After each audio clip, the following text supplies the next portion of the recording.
Faly miarabantsika hatrany izay mpanaraka ny vaovao-tsary ny televiziona malagasy toko lasy toko vavy amin'ity sabotsy ity raha sendratra ny mpisakafona indray ianao amin'izao ry zao dia mirary anao zotomana sady manasanao ihany anaraka hatramin'ny farany fampalalam-baovao lalao andrasan'ny maro ny mondial 2024 any Oal amin'ny 12 ora ny fiaditoerana larana fatelona ny petite finale izay eo ny Angleterre sy France ireto ekipa roa ireto izay samy efa resy tamin'ny lalao manasa-dalàna avokoa satria i France zao dia lavy ny Espagne tamin'ny isa roa no ohatra, i Angleterre kosa na ilika Argentina tamin'ny isa roa no iray, ekipa vazatra mifanena moa raha ireto tarika roa ireto amin'ny mahasamy Europeana azy ary satria efa natratra 2 be izao izy ireo no natao anatin'izay tantarany mondial izay fandresena iny 17 ho an'ny Frilayance ny Angleterre raha 10 kosa ny fionana nandreseny le Bleu any France ny Angleterre ary 5 ny ady sahala atao anatin'izay lalao izay larana voalohany amin'ny filaran'ny FIFA tamin'ny 12 jona teo France raha toka larana faha-efatra kosa i Angleterre mazava ho azy fa ho arahantsika mivantana eto amin'ny televiziona malagasy moa izay lalao izay ho an'ny fiaditoerana amin'ny larana fahatelo eo ihany koa ny lalao famaranana ho an'ny rampitso izany anomezantsika fahafapo antsika mpanaraka ny televiziona malagasy. Fandroany aloha isantarantsika ny vaovao miaraka amin'ny sary dia iresaka ny fiatrehana ny fanadinana baccalauréat izay ho atrehan'ireo tanora malagasy hanomboka amin'ny alatsinainy izao isika ho fanomezana ny fitandronan'ny filaminana ny fandriampahalemana manoloana ireo raharaha mafampanantranga teto an-drenivohitra indrindra hitsonjovana ny ankizy tsy ho tara noho ny fitohanana ny fifamoivoizana mandritra izay fotoam-panadinana izay dia ho tohizana tahaka ny natao tamin'ny fanadinana CEP eo zany dia omena ho ampiasain'ny ankizy ny bus photon zany hoe izy fiara fitaterana maimaim-poana amin'ny alalan'ireny bus photon ireny ho an'ireo mpiadina manomboka amin'ny alatsinainy zany no an'ny fanadinana baccalauréat sokajy ankapobeny zany na no an'ny sokajy teknika ny filohan'ny fanavaozana ny Repoblika ny colonel Randrianirina Mikael zany no nanolotra izay fiara izay ho an'ireo mpiadina ketary vilasy rizarakatsao. Manomboka amin'ny 10 ora sasany maraina ny alatsinainy faha 20 ny volana Jolay 2024 izay andro hanomboana amin'ny fomba ofisialy ny fanadinana baccalauréat sokajy ankapobeny sy teknika no hiainga amin'ny rezotra misy 20 eto Antananarivo renivohitra sy ny manodidina ireo bus photon miisa 420 izay hitatitra an'ireo mpiadina makana amin'ireo ivon-toeram-panadinana. Hisy nasoratra famantarana bus examen ary tafiditra ao anatin'ny fanoizan'ny ezaka izay efa natao tamin'ny fanadinana BEPC sy ny BEP lasa teo. Satria ny antony faharoa koa zany dia eo izay hetaheta izay fa eo ihany koa zany ny fantatsika fa ho fandaminana ny fifamoivoizana satria fantatsika fa rehefa fotoanan'ny examen dia misy ny embouteillage misy ny fitatainana eo fakanany bus izay ataon'ny mpiadana dia rary loatra angamba raha nasiana izay bus izay. Ny antony fahatelo ihany koa zany dia mba isin'ny filaminana ary mba isin'ny fandriampahalemana amin'ny fiantohana reny zanakitsika reny dia nasiana zany izany bus izay ary indrindra ihany koa mba ho fanalefahana ny vesatry ny ray aman-dreny amin'ny fahasaranana maro isan-karazany sy ireo mpianatra dia tsy misy ny frais zany fa dia ohatrany tamin'ny BEPC sy ny BEP fa dia maimaim-poana izany fandehanana ny bus zany. Mitondra convocation ny ankizy dia mitondra kara-panondro ho an'ireo izay tsy ampy taona dia mitondra carte d'identité scolaire ary manana lalana izy mitondra olona anankiray miaraka aminy miditra ao anatin'le bus. Dia ankoatr'izay isaorana ny commune urbaine Antananarivo sy ny PDS Antananarivo satria sokatra daholo ny zaridaina rehetra eto Antananarivo ahafahan'ny mpianatra misakafo amin'ny toerana ireny zany. Teo anivon'ny fiadidina ny fanavaozan'ny Repoblika ny Madagasikara izay tarihan'ny filoha kolonely Randrianirina Mikael moa no miantoka ny fanadinana rehetra izay iarahana amin'ireo ministera telotonta voakasika ny fanadinana ary ny komina Antananarivo renivohitra. Ahetsika ihany koa ireo mpitandro ny filaminana EMO izay vandrona ny tafika polisy-pirenena ary ny gendarmerie-pirenena fa ankoatran'izay dia hisany koa ny fanaraha-maso nomerika ahafahana mandamina sy mandrindra ny fanadinam-panjakana raha sahivana dia manomboka ny 20 jolay 2024 ka hifarana ny zoma 24 jolay 2024 ho an'ny sokajy akapobeany hitohiny 17 ka hatramin'ny 30 jolay 2024 kosa ho an'ny sokajy teknika. Tahaka ny tamin'ny fanadinana CEPE sy ny BEPC zany izay hita fa naomby no antony nanohizana izay fa eo amin'ny fiarovana ny laza adina baccalauréat dia nanamafy ny misy ny fampianarana ambony sy ny fikarohana ratsiansa fa osoka ary vaovao tsy marina ireo resaka milaza fa nisy laza adina miparitaka efa mandeha ny fanadiadiana mahakasika ity raharaha ity raha ny fanazavana teo amin'ny fandraisam-peo ny Kitary Vilasy Lidraka Centre. Voaporofo aloha amin'izao zany fa osoka izy ireny satria ary efa fantatro aiza daholo ny toerana manao an'ilay satria misy ao ataon'ny fitondrana zany misy miditra satria toa hoe midira MP direct dia miditra dia me numéro téléphone izy dia façon ity dia voaporofo osoka izy ireny zavatra azo tenenina amin'ny ray aman-dreny dia aza miroboka amin'ireny ianareo satria voasoloko fotsiny nareo raha miditra amin'ireny. Efa any amin'ny cybercriminalité ilay izy dia andray fepetra ny fanjakana any amin'ny fitsarana sy any amin'ny gendarmerie ary ny polisy. Ny sujet rehetrarehetra moa zany ohatra ny fanaovana bakatra amin'izay ihany dia ao anatin'ny kazerina gendarme no mipetraka. Efa vonona daholo ny lazadina rehetrarehetra ary efa miparitaka any amin'ny toerana tokony misy azy avy any amin'ny fitoerana fanaovana fanadinana. Ny farany dia mirary fahombiazana mampianatra rehetrarehetra ary mampahery ny ray aman-dreny koa atoano ny zanatsika. Zay zany ny fiomanana ny fanadinana baccalauréat amin'ny alatsinainy izao ny sokajy akapobeany sy ny teknika fa resaka mahakasika ny kolotsaina isika lany teo anivon'ny filan-kevitra minisitra Omaly ilay didim-panjakana mametraka fanaovana fitafy maha-malagasy isaky ny zoma izany no mafisy ny fitondram-panjakana tamin'ny alalan'ity didim-panjakana ity ny fanaovana fitafy maha-malagasy isaky ny zoma entina mampisongadina ny maha izy azy ara-kolotsainantsika sy ny mampiavaka ireo faritra samihafa eto amin'ny firenena mitahiry ny mampiavaka ny Madagasikara ny lova ara-pitafiana malagasy na ny entin-drazana na no avaozina zany anisan'izany fitafy vita amin'ny lamba ny kofehy ny haingo na lamina entin-drazana malagasy na ireo kojakoja mifanaraka amin'izany zany ka notsindriana kosa fa tsy maintsy anaty fanajana ny asa-panjakana ary tsy maintsy mifanaraka amin'ny fipetratakiny asa indrindra ireo misahana ny fiarovana ny fahadiovana ny fahasalamana ao am-piasana ary ny fanaovana fanamiana manokana rehefa takin'ny asa izany fanaovana fitafy izany. Afakoatr'izay fitafy izay dia anisan'ny kolotsaina mampiavaka antsika malagasy ihany koa ny kabary ka ny sokajy rehetra amin'izao fotoan'izao liana mianatra izay kabary izay kolotsaina sy soatoavina maha-malagasy moa zany no fonosiny mahaliana ny sokajy taona rehetra.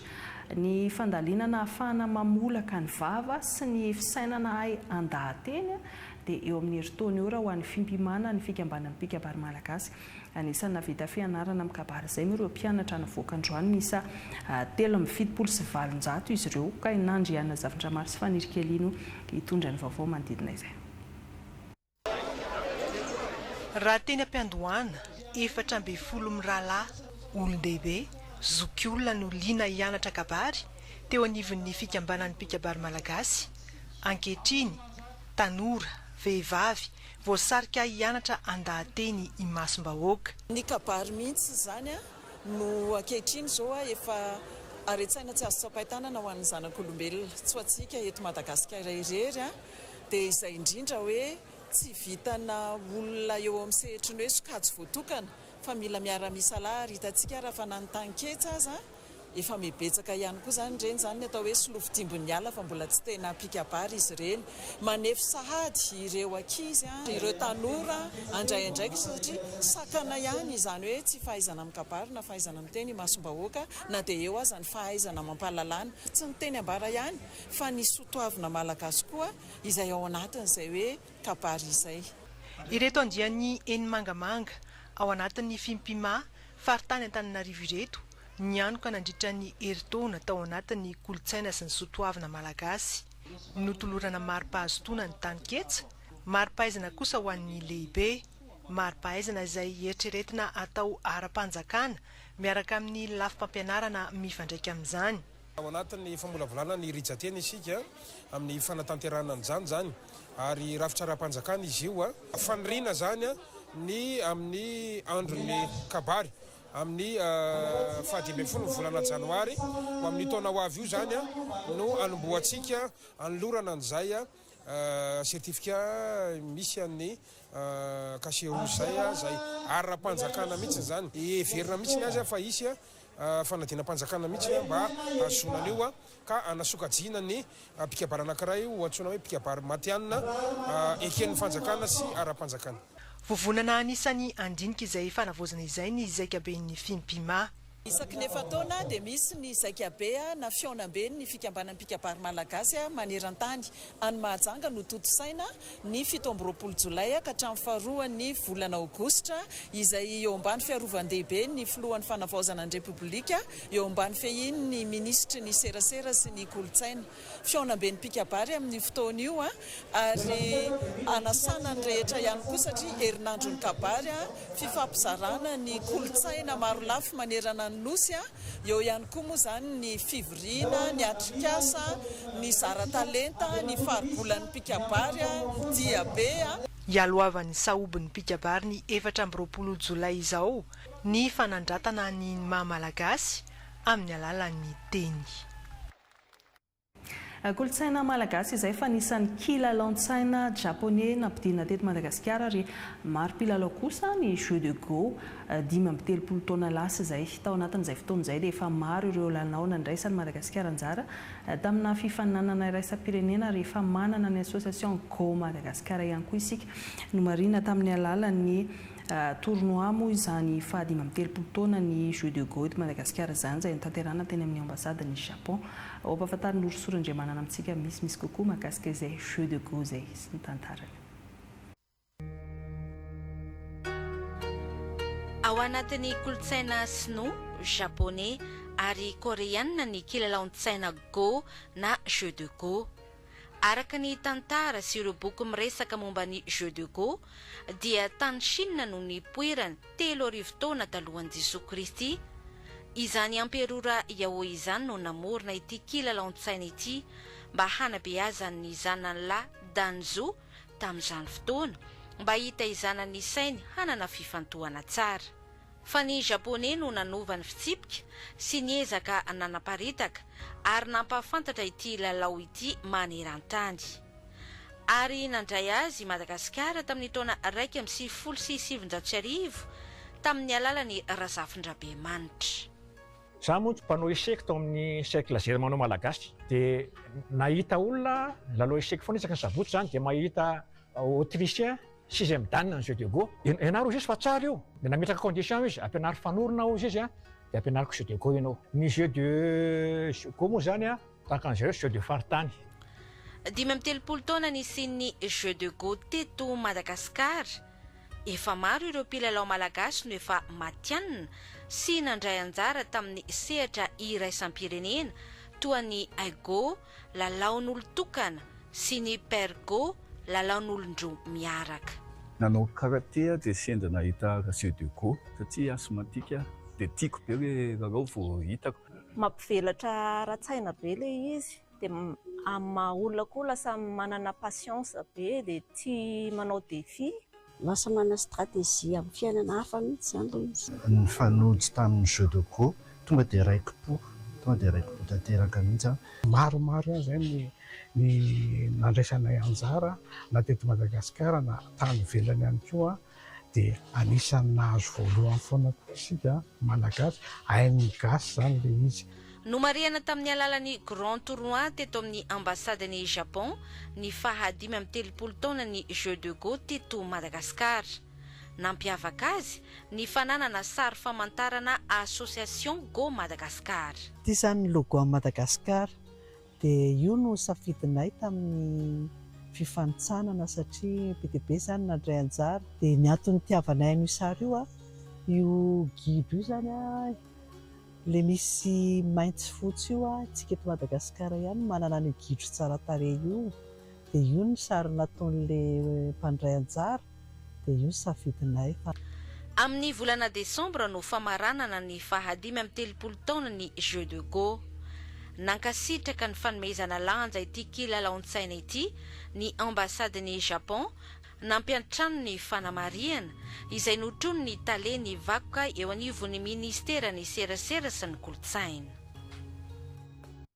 Izay ny momba ny jeu de go fa iresaka ny lalao basketball kosa isika amin'ny volana aogositra izao dia hiatrika ny afrobasket na ny fiadina ny amboarany Afrika latsaka ny 12 taona ny ankoay andresaka momba ny tsara ho fantatra mandidina izay ny mpanazatra izay tonga teto amin'ny plateau any Vaovantsara ny takariva teo ka tahaka izao ny resadresaka ny fanaovana taminy.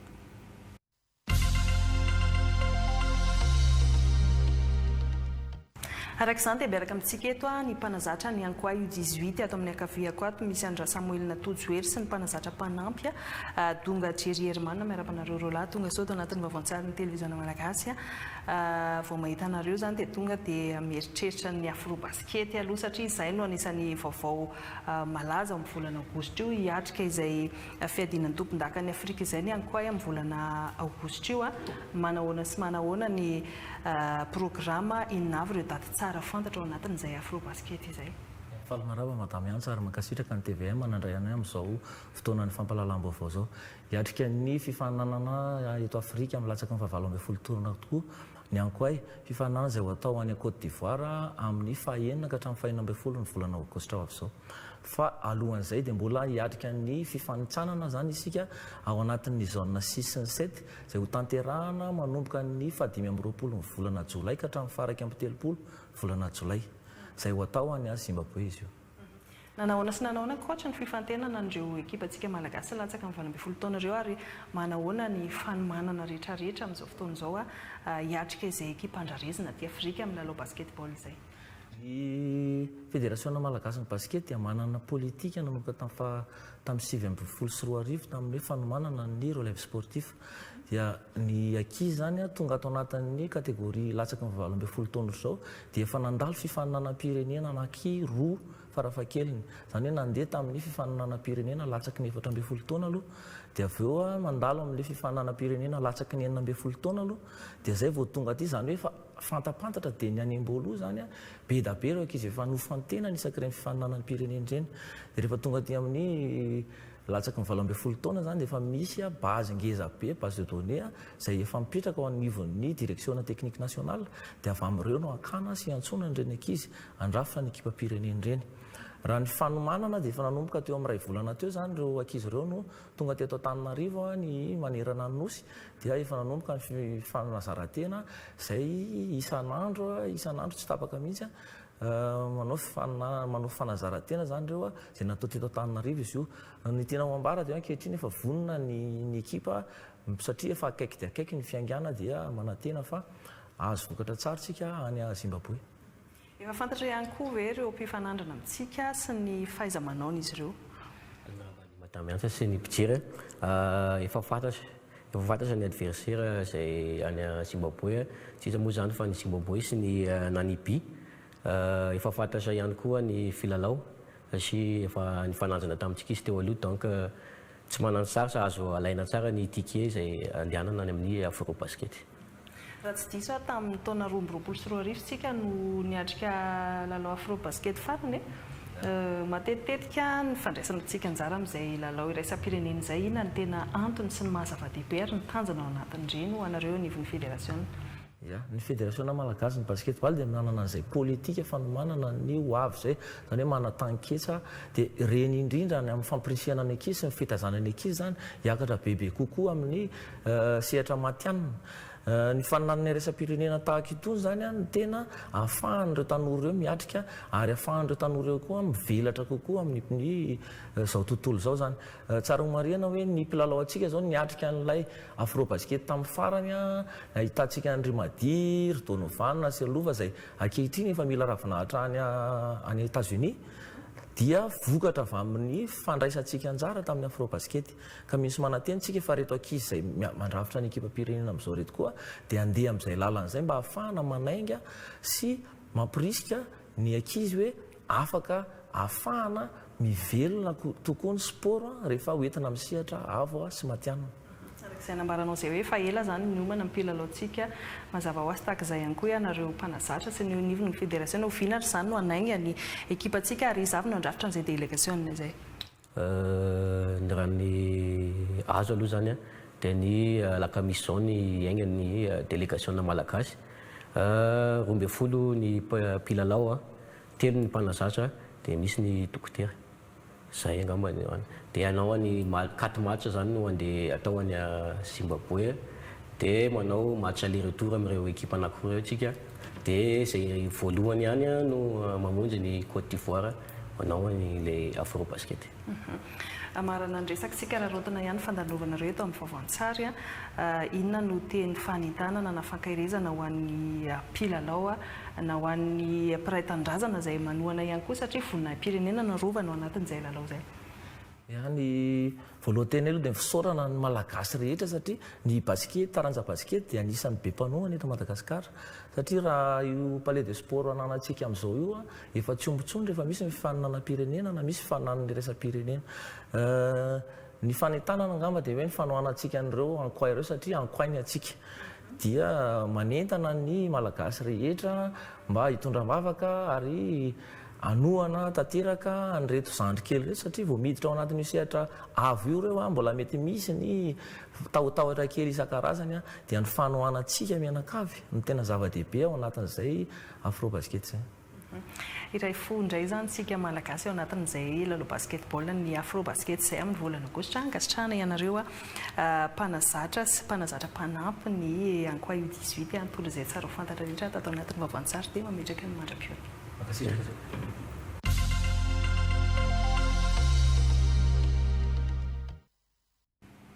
Fanatanjahantena izay ihany fa ho an'ny mpiasam-panjakana dia miditra mijingana farany ny fiomanana amin'ny lalao pirenena AZF 2024 ka ho an'ny taranja tenisy manokana dia nidroso tamin'ny lalao manasa-dalana androany AZF isa-paritra teto Analamanga izay notanterahana teny mikianja ny Université n'Antananarivo teny Ankatso teny ka nandray anjara tao anatin'izany nisy ny folo alindany Jeneraly Elira Zafitombo ny tenany moa izay nanentana ny mpiasam-panjakana rehetra andray anjara ao anatin'ity lalao AZF ity araka ny Aurélia Lafringa sy Rocher Andriamanala. Tazana tetỳ amin'ny kianja ny Université Ankatso niatrika ny lalao manasa-dalana amin'ny taranja tenisy ato anatin'izao AZF isam-paritra izao ny minisitra ny folo alinda ny Jeneraly Elira Zafitombo. Fihetsika izay maneho fahavononana ireo tompona andraikitra ambony hampiroborobo ny fanatanjahantena sy ny firaisan-kina ny mpiasam-panjakana malagasy. Demi-finale double homme io no nataony ministra ny folo alinda teto. Anisany hiatrika ny lalao famaranana amin'ny voalohany volana aogositra izao ny tenany. Tena mandray anjara anaty fifaninana mihitsy ny tenako ary hatramin'izay hatramin'ny siny AZF dia efa nandray anjara foana ny tenako. Ny tenisy moa no tena manavanana fa mandray anjara koa amin'ny taranjara manetana mpiasam-panjakana rehetra mba hanjay anjara satria ny fanatanjahantena dia manome fahasalamana manome hery-tanjaka mba ahafahantsika miatrika ny asa andavanandro izay sahantsika eo anivon'ny firenena sy ny fanjakana ary ihany koa mba hisiany firalahiana fiarah-mientana ary fifakasoana eo amin'ny mpiasam-panjakana manerana ny Madagasikara. Anisany dingana lehibe hiomanana amin'ny lalaom-pirenena AZF izay atao any Manakara ny fahafito amby folo ka hatramin'ny faha 20 ny volana aogositra izao ity fifaninanana isam-paritra ity izay afany ireo ekipa tsirairay mandrindra ny paikady sy mandrefy ny avo ny fahaiza-manaony alohany hiatrehana ny fionana nasionaly. Afaka manao daholo fa resaka régional masy dia afaka milalao daholo fa tsisy mandresy fa ty régional ty fotsiny amaritana ny national fa afaka manao daholo na maresy sy naresy satria ho antsika mpiasam-panjakana izy dia ho an'ny ministeran'ny folo alinda efa vonina andray anjara amin'ireo taranja rehetra voalahatra mandritra ny AZF national any Manakara izy ireo miaraka amin'ny tanjona ny solotena amboninahitra ny ministera. Anisan'ireo ministera manana mpandray anjara betsaka indrindra amin'ity AZF ity raha teo ny ministeran'ny folo alinda miaraka amin'ny ministeran'ny tanora sy ny fanatanjahantena. Resaka tanora izay ihany fa fampivoarana ny resaka raha toe-karena no faranana tamin'ny fanolorana loka ho andreo tanora mpandraraha malagasy sitraka famatsim-bola avy amin'ny PPE-GIN ny projet de promotion de l'entrepreneuriat des jeunes izay karakarain'ny Confeges ilay fivoriana tanterahana teto Madagasikara nandritry ny 5 andro ka ny akon'izay hoetiny Ange Fira be manakaja amintsika eo amin'ny sariny Stéphane Alphonse. Nahafeny fepetraka nankatoavin'ny Confeges hahazo famatsiam-bola avokoa ireo tetikasa volona tolotra taorian'ny famantarana ny pitsopitsony ireo tetikasa 7 avy amin'ireo tanora malagasy liana tamin'ny fifaninanana. nandalo sivana mafonja nataon'ny ministera ny tanora sy ny fanatanjahantena niarahany asa tamina ministera samihafa vao nalefa ho isan'ny hifantenan'ny komite teknika ny projet PPEJ ireo tetikasafolo ireo vao tonga amin'izao vokatra izao. Misy ministera maromaro satria izay ministeran'ny tanora sy fanatanjahantena tsy manana ohatra hoe fahaizana mahakasika ny fanjonoana, tsy mahay mahakasika ny fambolena, fiompiana sisa dia atsoinay daholo zany le ministera reny hatramin'ny resaka télécommunication dia numérique reny atsoinay ny tsotsotena avy any amin'ny poste sy ny araka haitao araka jirindra. Donc zany misy ministera maro be mihitsy zany manao ny fifatena mba ialana amin'ny hoe mbazaha hoe zavatra tsy matotra no alefa any dia very le tombotsotsika ao anatiny mba azahoantsika foana zany zay 100% zay tena hoe sarotra mihitsy zany zay ny fifatena. Homena fiofanana bebe kokoa mahakasika ny fandraharahana ireto tanora haraha maso akaiky ny ho fomba fanatanterahana ny tetika asa ho eo hatrany ny ministera hanolo-kevitra azy ireo hampahomby ny orinasany araka ny fanazavana. Mbola tsy maintsy hofanina ireo tanora reto homena fiofanana mikasika an'izany hoe inona moa zany antokory zany ny finiavana ifananany zareo, ny fahaizana maro teknika sy sisa ifananany zareo fa mahakasika mihitsy ohatra fitantanam-bola, fitantanana orinasa tany amin'ny dossier ny nanaovany fananana efa misy ihany tany hoe zao ny anaovana iny taona voalohany zao ny taonay, taona faharoa zao ny taonay, taona fahatelo zao ny taonay. Fa rehefa tena vita le fiofanana mbola sainay manao an'izay mandery zareo hoe ahoana ny ampiasana ny vola, inona daholo no ataony dia amin'ny taona voalohany inona ny ataony taona faharoa dia arahanay zay zany le izy misy fanaraha-maso, misy accompagnement foana koa ny ataonay mety misy zavatra mbola tsy voafeny zareo foana ao anatin'le formation dia mbola afaka miantso anay foana eo foana zany zay manaraka manampy an'zareo mandra-paha. Vonona hiroso amin'ny asa avy hatrany ireto mpahazo tombotsoa anisan'izany i Cynthia Rosa. Faly dia faly nahazo famatsiam-bola satria ahafahany mandrisika amin'ny tanora le izy ahafahany manatanteraka amin'ny projet antsirairay sy nofiofiny ary koa manampy amin'ny tanora mba hanana asa. Mitetika asako momba ny fiompianako gasy manara-penitra dia bio miaraka amin'ny fampiasana zany hoe bio mampiasa sakafo tsisy produit chimique. Rehefa azo vola dia miroso amin'ny fanatanterahana ny tetika asa avy hatrany dia mampivelatra anazy menalana mba tsy hijanona hoe eo dia eo fotsiny. Tazana teto ny fampiratiana ireo vokatra nataon'ireo nahazo tohana tamin'ny PPEJ taona 2024 sy 2024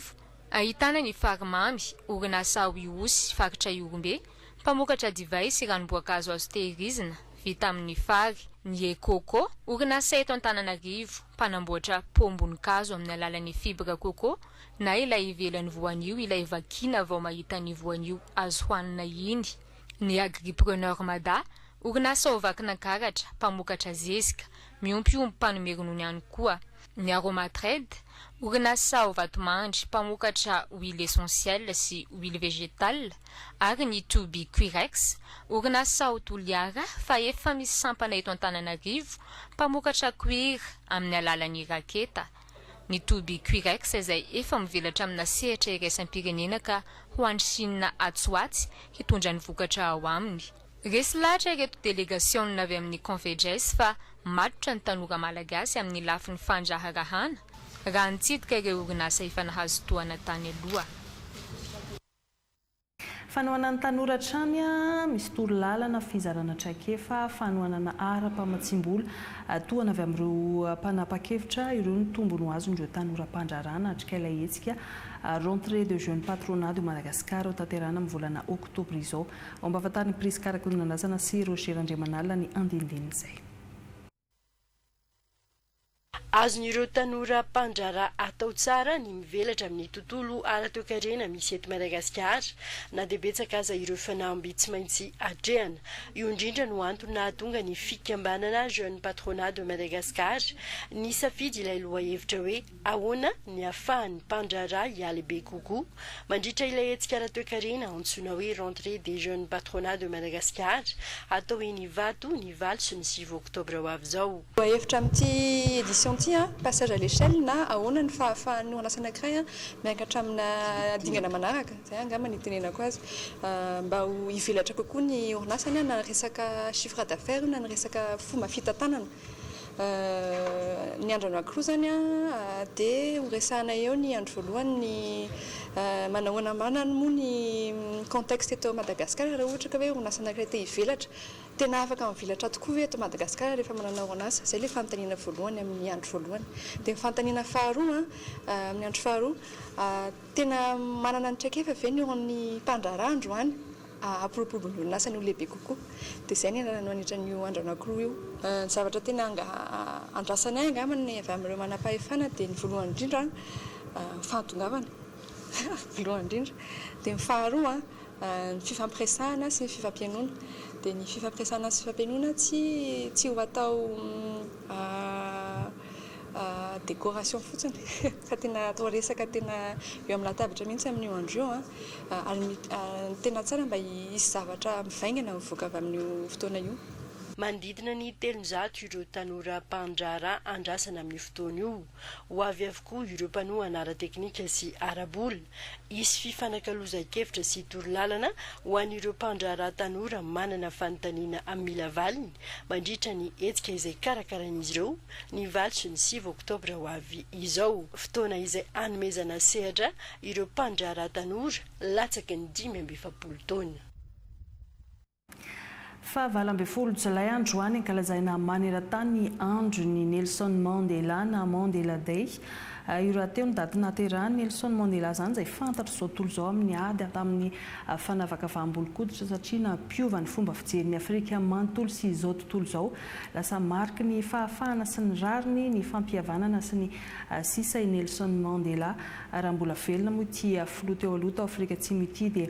feno 20 taona androany na dia efa 13 taona aza ny alany teto tany dia mbola velona ao anatin'ny tantara sy ny fon'ny olona maneran-tany ny lova tsara navelany izay ho tsahiviny Aurélie Rafringa amintsika.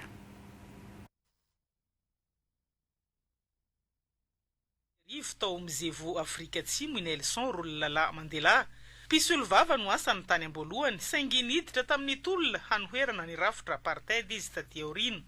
Rafitra nanavakavaka arapoko izay nametra ny zono mainty hoditra tao Afrika Atsimo. Nosamborina izy ny taona 2730 noho ny fandraisany anjara tamin'ny hetsika fanoherana ary ny gadra nandritra ny 17 taona. Na dia tany am-ponja aza ny tenany dia tsy nivadika tamin'ny foto-kevitra hiady ho ny fahafahana sy ny fitovian-jo ka lasa mariky ny tolona maneran-tany hanoherana ny fanavakavahana. Navotsitra ny 12 febroary 1730 i Nelson Mandela. Tsy nisafidy ny lalàny valifaty izy fa nisafidy ny fampihavanana sy ny firaisam-pirenena izay nandray anjara lehibe tamin'ny famaranana ny apartheid sy ny fananganana ny demokrasia tao Afrika Atsimo.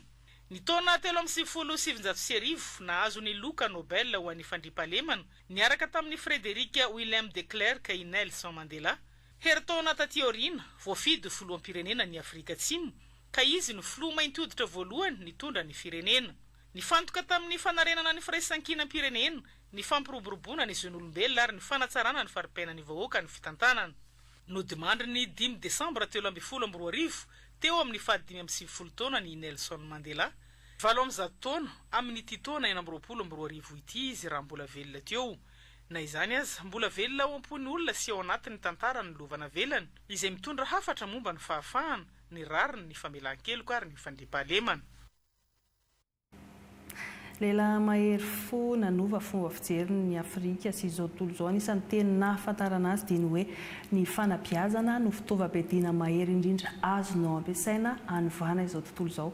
Afakoatr'izay dia namela lova tsara tahafina misehatra ny asa-panjakana koa izy raha teo amin'ny resaka soatoavina amin'ny fitariana izay modelo ny mpiasa-panjakana sy ny mpitondra iran-tany ka raha ny izay sehatra ny asa-panjakana izay indrindra resana ho aneto amintsika ao anatin'izao fanavaozan'izao dia maromaro ny fanatsarana ny tontolon'izay asa-panjakana izay sy ny fitsinjovana ny mpiasa ary ny resaka izay manokana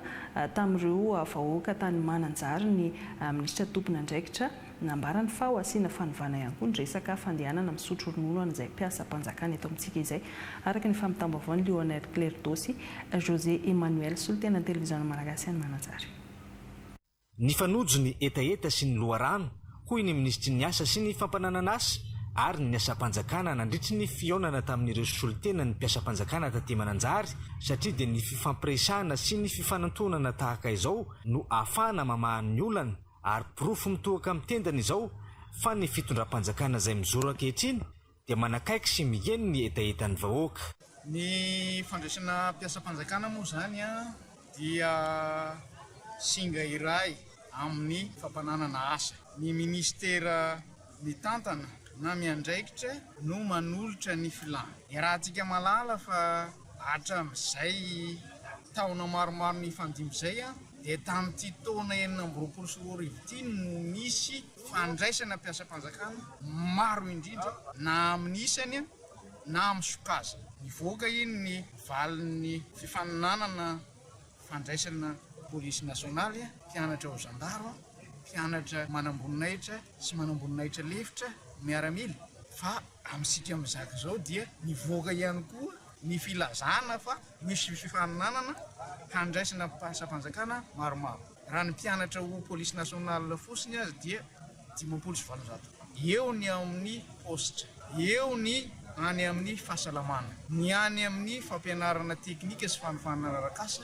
ny any amin'ny fanabeazam-pirenena. Tamin'ity taona 2024 ity no tena betsaka indrindra ny fampidirana mpiasam-panjakana hatramin'izay ary mbola hitohy hatrany izany raha ny nambaran'ny minisitra ary hoalavaina ny fepitoam-piasany ny mpiasam-panjakana anankiray zay vao mandeha misotro ronono. Ka misy izay fangatahan'ny mpiasam-panjakana sasasasan'izay ny mba hanalavana ny 5 taona ny fandehanana misotro ronono satria misy ny fahatarana amin'ny fandraisana mpiasam-panjakana zany hoe efa nahazo azo taona zany. Dia raha mijery manokana isika ao amin'ny fanabeazam-pirenena dia misy ny hoe fandraisana mpiasam-panjakana ho an'ireo tena nahazo taona na hoe recrutement plus âgé moa no filazana azy. Dia izay sokazin'olona zay zany dia mila sonjovana manokana fa sy hoe hiasa 2 taona 2 taona izy dia andeha hisotro ronono. Eo ihany koa ny fijerevana ny tombony amin'ny fisotron-dronono izay horaisin'ny mpiasam-panjakana satria raha fohy ny fepitoana ny asany dia kely ny vola fisotron-dronono horaisiny. Ka raha lava ny fepitoana iasany dia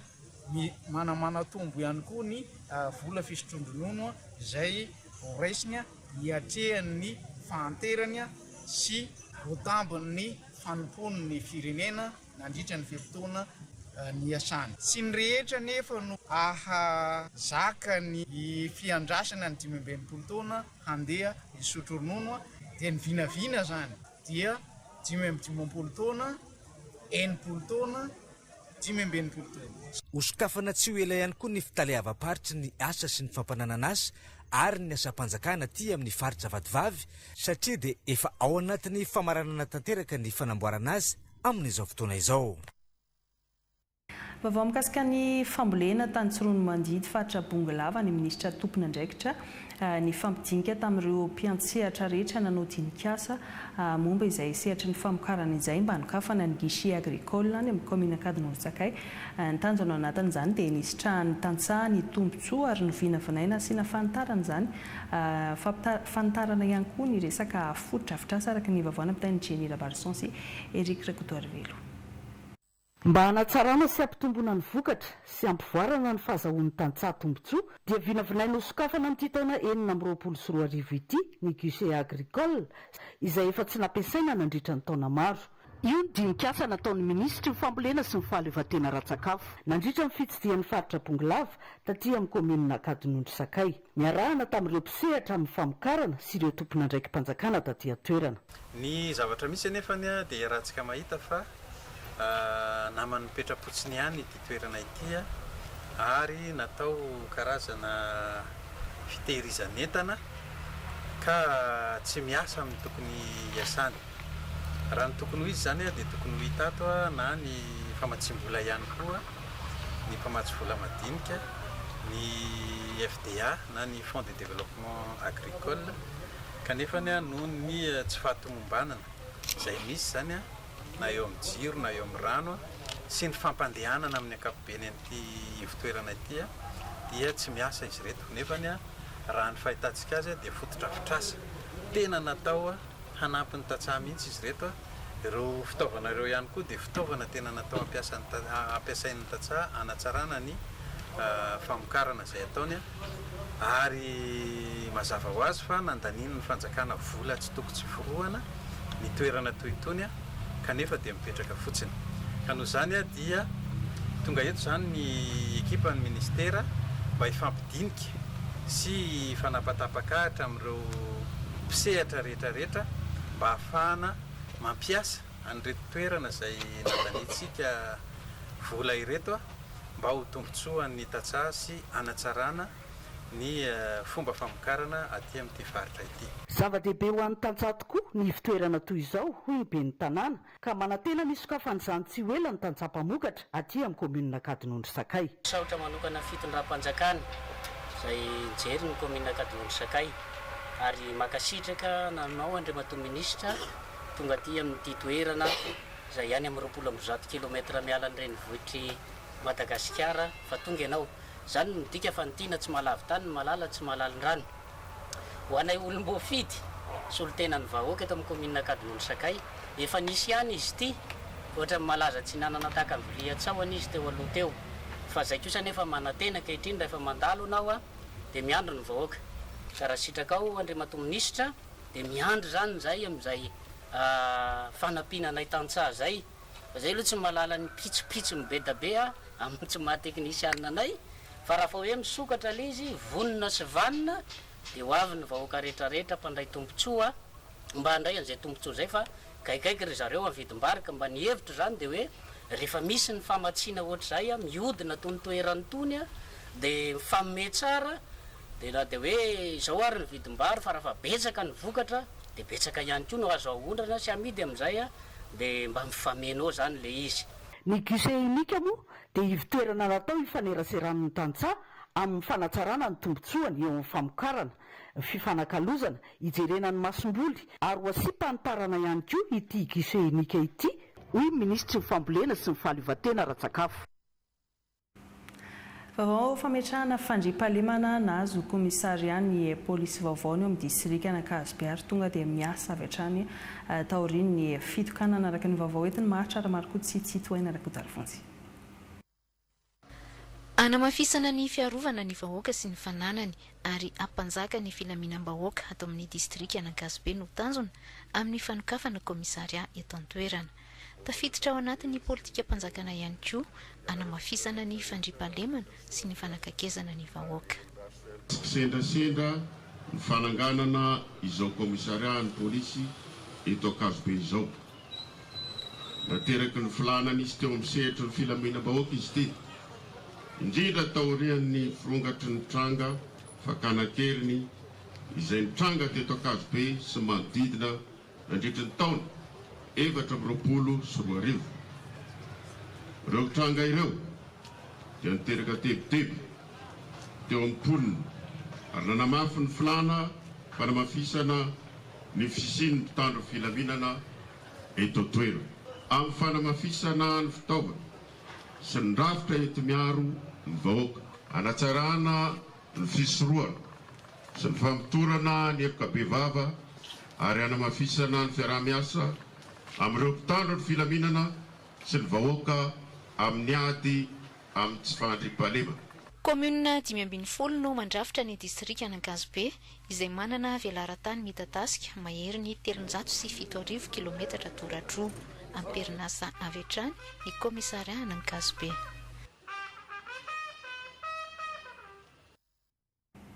Resaka fotodrafitra sy izay ihany fa fanamboaran-dalana dia vita ny lalana ao Filiazo mampitohy ny lalam-pirenena fahatelo amin'ny lalam-pirenena faharoa any faritra Analamanga no nanome ny fiarabe sy ny ampahany amin'ny solika nanamboarana ity lalana ity izay naharitra herinandro maromaro ary mamaha-olana be amin'ny fahasarana ny mponina ny fahavitan'ny lalana satria mampihena ny fotoana lany amin'ny fivezivezena sy ny famoam-bokatra nandritry ny lanonana fandraisana ofisialy ity lalana ity no nanambarana ihany koa ny fa misy ny fanamboarana ny lalana ao fieferana izay samy eo amin'ny distrika Navaradrano araka ny vaovao Angonirivo Aravonarivo. Afapotateraka ny amin'ny lalana, tsara ny lalana raha tsisy manimba. Tombon'izany ny tombontsoa dia mandroso ny tanàna rehefa tsara ny lalana. 15 taona no tsy nisy fanamboarana ity lalana Viliazo ao amin'ny distrika Navaradrano mampitoy ny lalam-pirenena fahatelo amin'ny lalam-pirenena faharoa ity noraisiny eo anivony fatra ny alamanga ny tanana ny fanamboarana azy na hetsika ireo fiaraben'ny faritra ny arahan'ny entana sy ny farimbona tamin'ireo mpandraharaha ny komina Viliahazo ary ireo komina manodidina izay mahazo tombotsoa amin'ny fahavitany ity lalana ity. Iray volana mahery no nanaovana ny asa ka izao izy vita tanteraka izao. Manerana ireo komuna distrika izay anatanteranay an'izany fanamboaran-dalana izany dia mitana ny lalana voalohany aloha nareo satria dia tena tsara sy tena raitra ny lalana, tena raitra koa le matériau sélectionné na le quartzita. No porofotsika teto Viliahazo fa dia ny firaisankina tokoa no hery mbako manana ny fanetanana ny amin'ny tokony kojakojanana izany lalana izany satria lalandra mampifandray ny komuna, mampifandray ny fokotany maro io lalana io resahana teo hoe mampifandray ny RN2 sy ny RN3 ka dia ilana fikojakojana. Taorian'ny fahavitany ity lalana eto Viliahazo ity dia natomboka tamin'ny fomba ofisialy ihany koa ny asa fanamboarana ny lalana miainga avy eo Andranomanjaka makany Drangaina akaikina Andranovelona Ilafy ao amin'ny komuna Viaferana mbola ao anatin'ny distrikina Avaradrano ihany. Ankoatra izay, nandritra ny fandraisana ny lalana tao Viliahazo dia namaly avy hatrany ny fangatahany proviseur ny lycée ao an-toerana ny lehibe ny faritra Analamanga Clémence Raharnirina ny amin'ny amitana ny fanamboarana ny sekoly mialohan'ny fidiran'ny mpianatra ho avy io. Mahakasika izay mpianatra izay dia ny ampy ny EPP amin'ny komina Imerintsiatosika notokanana tao Mandrosoa izay fiara-miasa ministeran'ny fanabeazam-pirenena sy ireo mpiara-miominantoka ary ny komina Tantely Andriambely sy Mampisory-Tonsiana mampafantatra izay vaovao izay.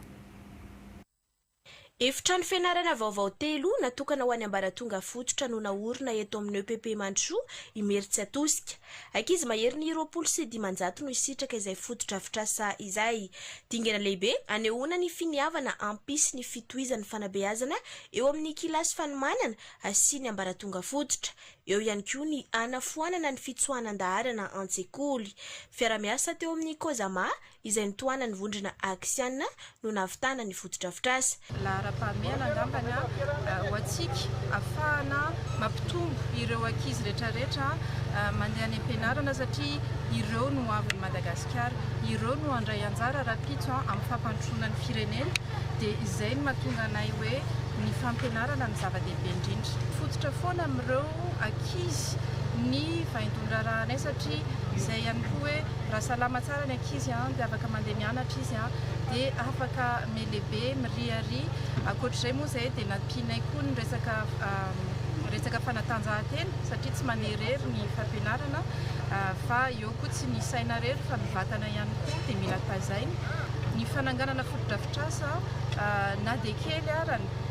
dia ezaka lehibe foana, ezaka izay rahana amin'ny salama miaraka amin'ny ireo mpiara-miominantoka rehetrarehetra. Tsy mijanona amin'ny fananganana fotodrafitrasa ho an'ny EPP Mandrosoa ihany nefa fa nomena tohana ihany koa ireo mpanabe amin'ny alalan'ny fampiofanana sy fanomezana tantsorika azy ireo amin'ny lafiny maro. Tanjona ny anatsara sy ampitombo ny kalitaon'ny fanabeazana sy antonany ankizy tsirairay ahazo fanabeazana tsara kalitao ao anatin'ny tontolo mampiroborobo ny fivelaran'ny saina sy ny fahombiazany. Niara-niasa tamin'ny sekoly teto izay nandritry ny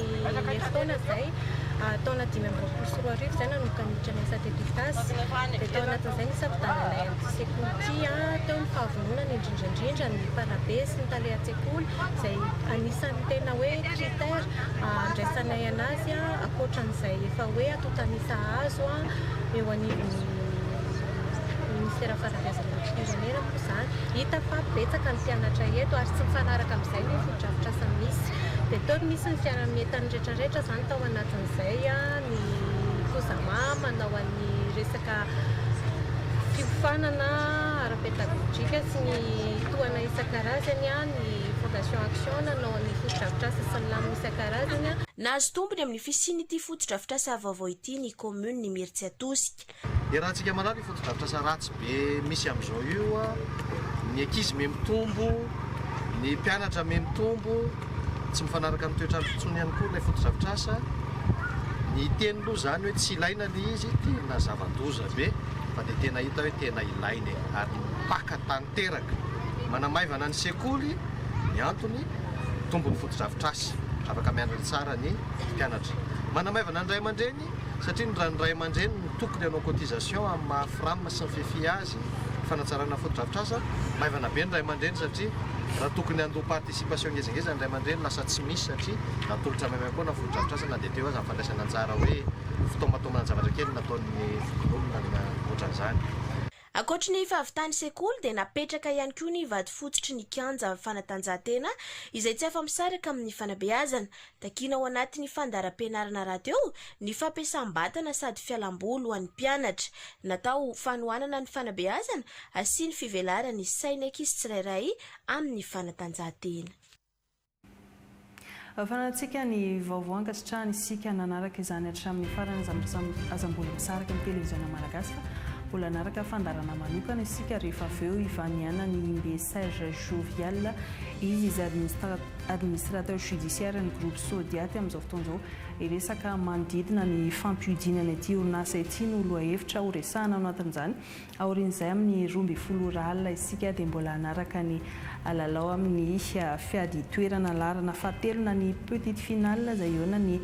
Fransa sy Angleterre ao arantsika mivantana eto amin'ny televiziona malagasy. Mametraka ny mandra-piona indray ato anatin'ny vaovao-tsara tokolasy tokoavy.